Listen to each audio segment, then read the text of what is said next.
Welcome, dear friends. Today I'm going to tell you a story of forbidden love, shocking secrets, and a chance at redemption.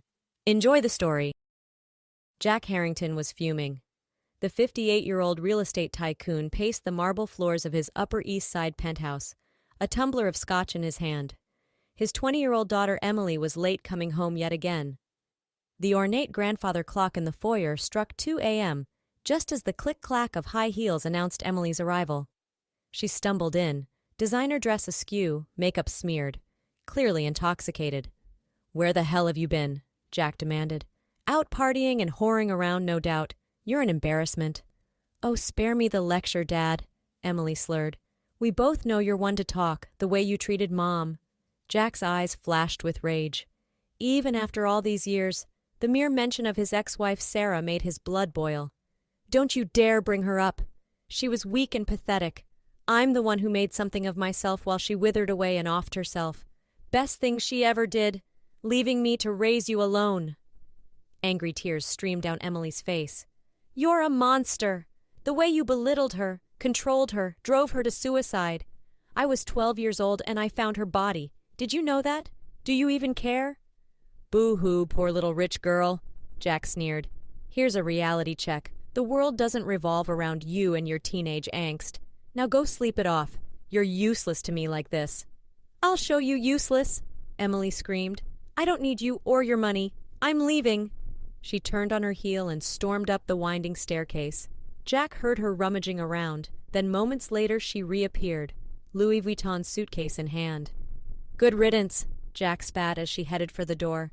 "You'll come crawling back in a week, begging for your platinum card." Emily shot him a withering glare. "Screw you, Dad. I hope you rot in hell." With that, she was gone, the heavy wood door slamming behind her. Jack sank onto the leather sofa and drained his scotch. Good, let her try to make it on her own. She'd learn soon enough how much she needed him. 2 hours later, Emily sped along a dark country road in her cherry-red BMW convertible. Hot, angry tears blurred her vision as she replayed the fight with her father.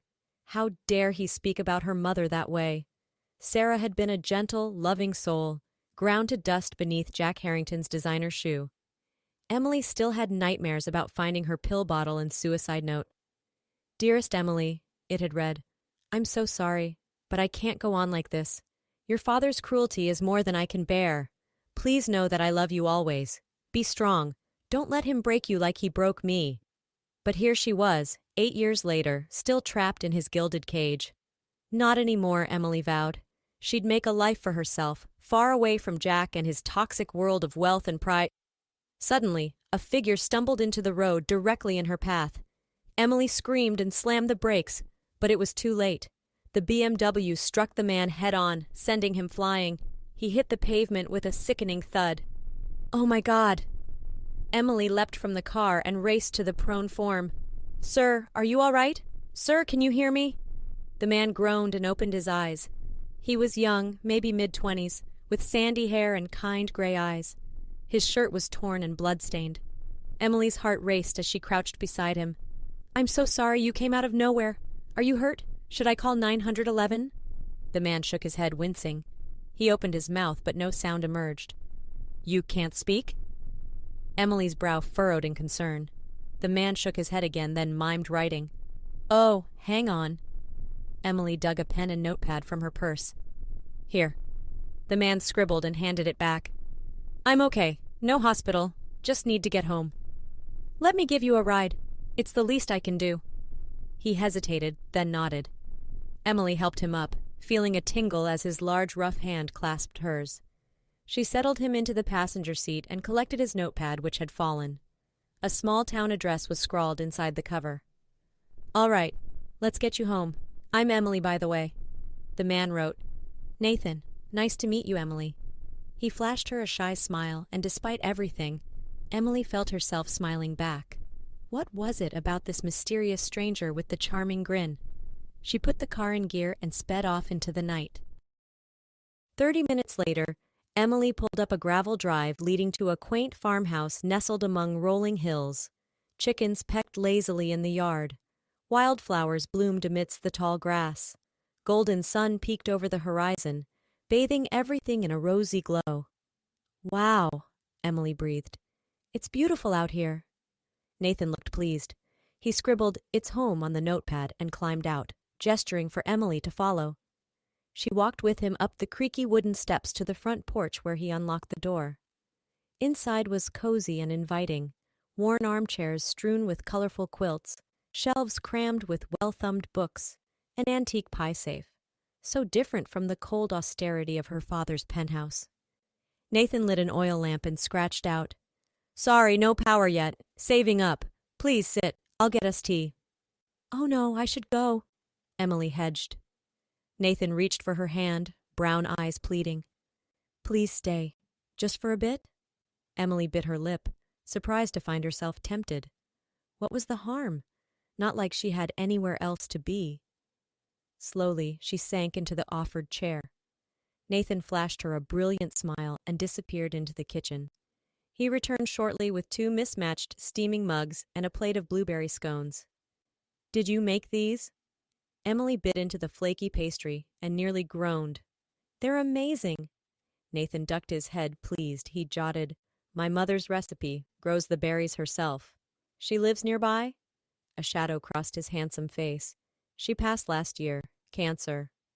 "I'm so sorry," Emily said sincerely, touching his arm. "My mom died when I was young, too. I know how much it hurts." Nathan squeezed her hand in shared sorrow and understanding. They sipped their tea in companionable silence, watching the sun climb high. "I should go," Emily said at last. "My dad will be wondering where I am." Nathan frowned and quickly wrote, "Forgive me if I overstep, but when you hit me, you seemed very upset, running from something. Is everything all right? Do you need help?" Tears pricked Emily's eyes at his unexpected kindness. When was the last time anyone had truly seen her, cared about her problems? Before she quite realized it, the whole sordid tale spilled out.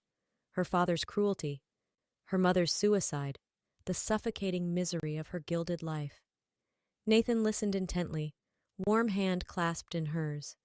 When she finished, he squeezed her fingers and began writing rapidly. "I have an idea. It's unconventional, but hear me out. What if we got married?" Emily gaped at him.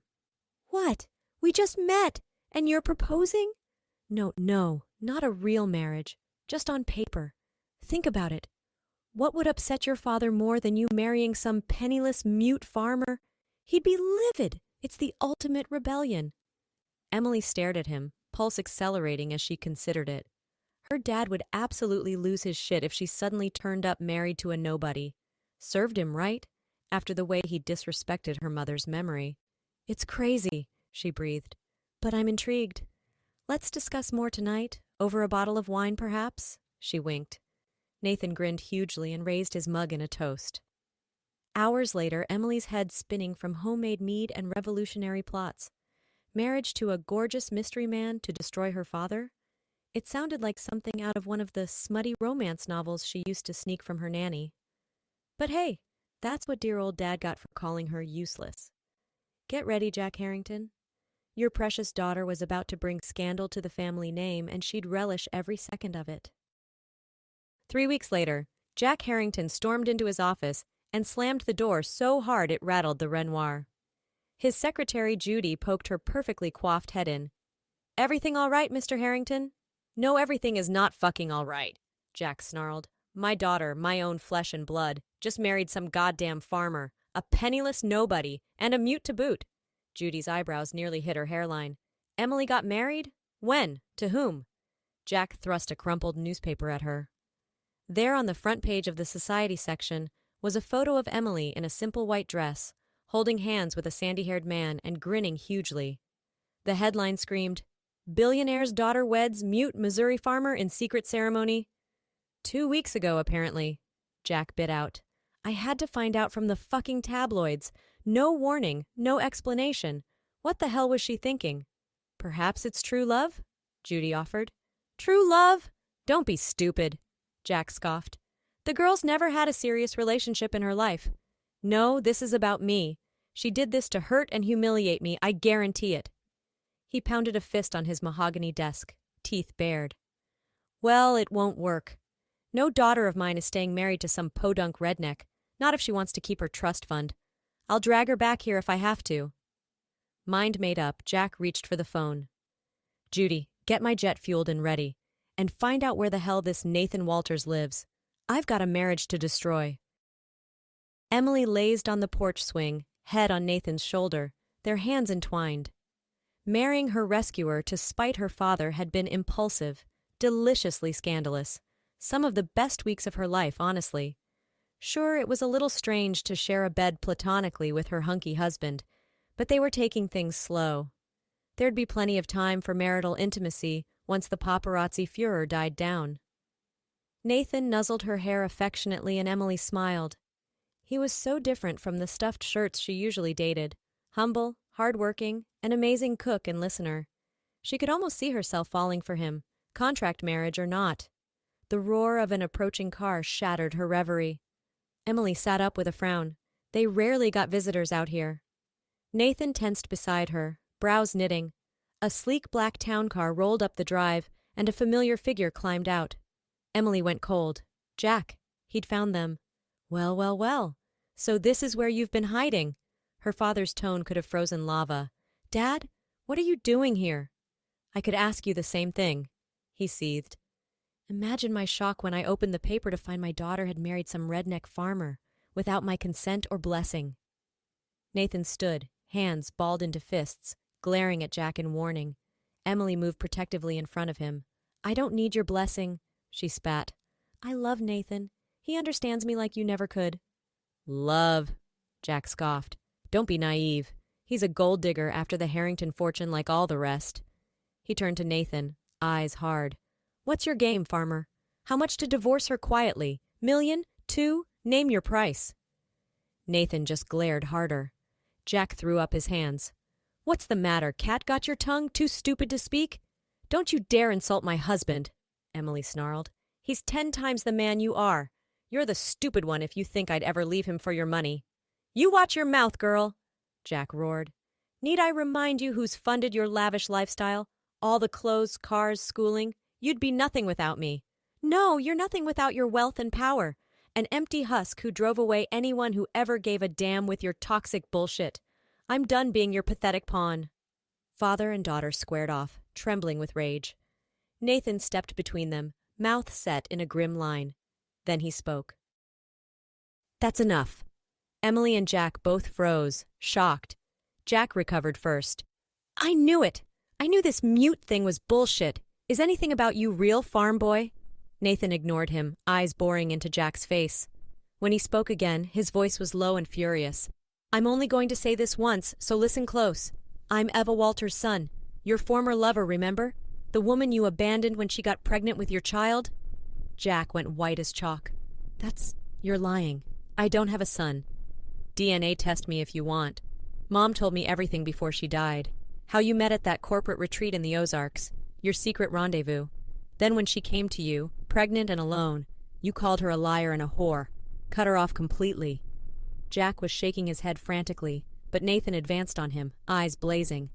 I grew up dirt poor, watching my single mother work herself to the bone, dreaming about the rich asshole father who abandoned us. Swore if I ever met him, I'd spit in his face. He was nose to nose with Jack now. Imagine my shock when the daughter of the man who ruined my life literally ran me over. It was like a gift from the universe, a chance to take back a piece of everything you owed us. Nathan, Emily looked stricken. What are you saying? Was our marriage just revenge? Nathan went to her, gripping her hands. At first, I admit I was using you to get to him. But Emily, I swear the time we've spent together, it's real. You've bewitched me body and soul. But if what you're saying is true... Emily pulled away, eyes filling with tears. Then we're half siblings. We can't be together. It's wrong. This is sick. No. Emily, listen to me. She's not your sister. Nathan and Emily turned to stare at Jack, who looked nauseated. He swallowed hard. I had a paternity test done years ago. Emily isn't my biological daughter. A ringing silence descended. Emily reeled like she'd been punched. What? Jack squeezed his eyes shut. Your mother, Sarah, had an affair, got pregnant. I agreed to raise you as my own, but... He shook his head. Keeping that secret ate her up inside. It's why she killed herself. Oh my God. Emily sank to her knees in the dirt. My whole life is a lie. Nathan wrapped an arm around her shaking shoulders, glaring daggers at Jack. Get out, now! Jack opened his mouth, closed it, shot Emily an inscrutable look. Then he turned stiffly and walked to the car without another word. The lovers watched him drive away. Emily turned her tear-stained face up to Nathan. Is it true? What you said about us being real? He cupped her face tenderly. Darling, I'm mad for you. Have been since the moment you almost ran me down. Marrying you is the best thing I ever did. Publicity stunt or no. Emily surged up to kiss him, and he responded hungrily, months of pent-up passion unleashing. They tumbled back into the grass, a tangle of roaming hands and fevered kisses. I love you, Emily gasped out between frantic presses of lips. I don't care about your history with my father. I just want you. I'm yours, Nathan growled, covering her body with his. Forever and always. They sealed it with a kiss, and then no more words were needed. The reunited lovers lost themselves in passion as the golden sun dipped below the hills. 9 months later, Jack Harrington stepped off the elevator, a stuffed teddy bear clutched awkwardly in his hand. He still wasn't sure what the hell he was doing here. When Nathan had called to announce the birth of his and Emily's son, Jack's grandson, he'd almost hung up. But something stopped him. Maybe it was the baby's name, Evan Jack Walters. Even after everything, they'd given the kid his moniker. Jack had spent a lifetime closing off his heart, pushing away anyone who threatened to get close. Emily, Sarah, Eva, Nathan, so much pain and hurt. What had it gotten him besides a cold, empty penthouse and a mountain of unresolved guilt? Perhaps it wasn't too late to change. Perhaps through this new life, this fresh start unmarred by the sins of the past, he could find a sliver of redemption. Jack reached the hospital room and hesitated. Then, with a deep breath, he pushed open the door. Emily was sitting up in bed, hair in a messy bun, face glowing.